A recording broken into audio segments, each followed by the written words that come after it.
আপনি কি ফর্সা হওয়ার জন্য বা মুখের দাগ দূর করার জন্য প্যান্ডাম প্লাস প্লাস ক্রিমটি মাখছেন বা ব্যবহার করছেন, অথবা কারো কাছ থেকে শুনেছেন যে এটি ফর্সা হওয়ার ক্রিম, তাই আপনি এটা ব্যবহার করছেন?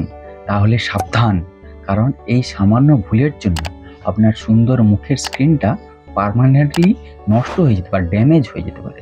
তাহলে এই প্যান্ডাম প্লাস প্লাস ক্রিমের আসল কাজ কি, বা কি কি চিকিৎসা ক্ষেত্রে এটি দেওয়া হয়ে থাকে, তো তার নিয়েই আজকের এই ভিডিওটা। তাই ভিডিওটা একদম শেষ পর্যন্ত দেখবেন। আর আপনি যদি চ্যানেলে প্রথম এসে থাকেন বা চ্যানেলটি এখনো সাবস্ক্রাইব করে না থাকেন, তাহলে অবশ্যই চ্যানেলটিকে সাবস্ক্রাইব করে দিবেন। এবার আসি, সবার আগে জানা দরকার এই প্যান্ডাম প্লাস ক্রিমের মধ্যে কি আছে। এই প্যান্ডাম প্লাস প্লাস ক্রিমটি হলো একটি ট্রিপল কম্বিনেশন ক্রিম। এতে রয়েছে ক্লোভিটাসল প্রোপিওনেট, এটি একটি শক্তিশালী স্টেরয়েড, আর রয়েছে নিওমাইসিন, এটি একটি অ্যান্টিবায়োটিক, আর রয়েছে মিকোনাজল, এটি একটি অ্যান্টি ফাঙ্গাস। তাহলে এই প্যান্ডাম প্লাস ক্রিমের আসল কাজ কি, বা কি কি চিকিৎসা ক্ষেত্রে ব্যবহার করা হয়ে থাকে? সহজ কথায় বললে, এটি কোনো কসমেটিক বা ফেয়ারনেস ক্রিম নয়, এটি একটি স্কিন ইনফেকশনের ক্রিম। যেমন স্কিনে যদি কোনো ব্যাকটেরিয়াল ইনফেকশন হয়ে থাকে, যেমন ত্বকের একটা লালচে ভাব হওয়া, সেই জায়গায় ব্যথা হওয়া, রস হওয়া বা পুঁজ তৈরি হয়, তখন তার চিকিৎসা ও তার প্রতিরোধে এই প্যান্ডাম প্লাস প্লাস ক্রিমটি ব্যবহার করা হয়ে থাকে। আর ফাঙ্গাল ইনফেকশন হলে, ওই ফাঙ্গাল ইনফেকশন কোনগুলো, যেমন দাঁত, হাজা, চুলকানি, কুচকি দাগ, পায়ের দাগ, গায়ে দাগ বা কালো দাগ, স্ক্যাল্পে ইনফেকশন, নেল ইনফেকশন, আরও প্রভৃতি ফাঙ্গাল ইনফেকশন হলে তখন তার চিকিৎসা ও তার প্রতিরোধে এই প্যান্ডাম প্লাস প্লাস ক্রিমটি ব্যবহার করা হয়ে থাকে। অথবা স্কিন যদি খুব চুলকানি হয় বা স্কিনের যদি প্রদাহ ইনফ্লামেশন হয়ে থাকে, তখনও তার চিকিৎসা ও তার প্রতিরোধে এই প্যান্ডাম প্লাস প্লাস ক্রিমটি ব্যবহার করা হয়ে থাকে। অর্থাৎ এই ক্রিমটি বা মলমটি কেবলমাত্র স্কিন ইনফেকশনের চিকিৎসা ও তার প্রতিরোধে ব্যবহার করা হয়ে থাকে। এবার আসি সবচেয়ে গুরুত্বপূর্ণ একটা বিষয়, যে এটি কেন ফর্সা হওয়ার জন্য মাখবেন না, ব্যবহার করবেন না।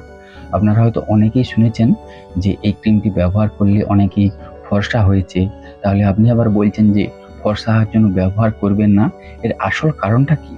এর আসল কারণ, যেহেতু এতে ক্লোভিটাসল নামক একটি স্টেরয়েড রয়েছে, এই স্টেরয়েড থাকার কারণেই কিছুদিন ব্যবহার করার পরেই মুখের রং একটু ফর্সা হয় বলে মনে হয়, কিন্তু এই ক্রিমটা ফর্সা হওয়ার ক্রিম নয় বা ফেয়ারনেস ক্রিম নয়।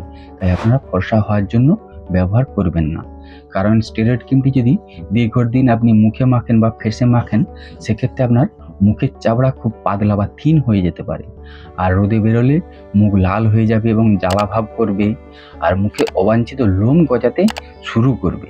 আর সবচেয়ে বড় বিপদ হলো, আপনি এটা যখন মুখে মাখা বন্ধ করে দিবেন, মুখ কালো হয়ে যাবে। মুখে মাখা বন্ধ করে দিলেই মুখ কালো হয়ে যাবে, প্রচুর ব্রণ বা পিম্পল বের হওয়ার মতো সমস্যা হয়ে থাকবে। তাই আপনারা কখনোই এই ক্রিমটি মুখের ফর্সা হওয়ার জন্য বা মুখের দাগ দূর করার জন্য একেবারেই ব্যবহার করবেন না।